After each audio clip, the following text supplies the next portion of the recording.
22শে শ্রাবণ। একরাশ মেঘ অশ্রুর মতো বৃষ্টি বুকে নিয়ে ভেসে চলেছে। আকাশ তাই দেখে অবাক। ব্যাপার কি? এত কান্না নিয়ে মেঘ কোথায় যাচ্ছে? মাঝ বাতাসে দাঁড় করিয়ে জিজ্ঞেস করল, কার ঘরে আগুন লেগেছে? শ্রাবণ তো শেষের দিকে, এখন আবার বৃষ্টির তলব কে দিচ্ছে? মেঘগুলো একটু চুপ করে রইল। তারপর এক সর্দার গোছের মেঘ বলল, গেছো ভুলে?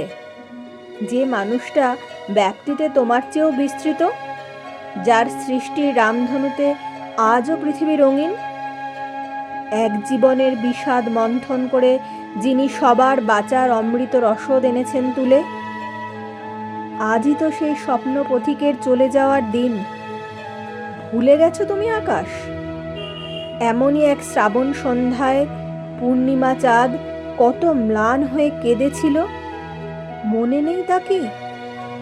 বাতাসও সেদিন এক নিদারুণ হাহাকারে শুনেছিল কোটি হাহুতাশ। কতটা আধার হয়ে শোক নেমেছিল সেই কালো রাত, তুমি ভুলে গেলে নাকি? আকাশ স্তব্ধ হলো। তার মনে এলো সেই পরিচিত মুখ, সভ্যতার শেষ ঋষির।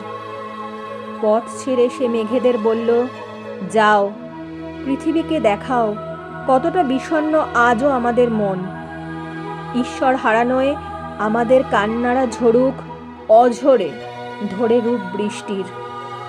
ভেজা মাঠ ঘাট বাট, শহর গঞ্জ গ্রাম সবার আসুক মনে আজ সেই বিষাদিয়া 22শে শ্রাবণ।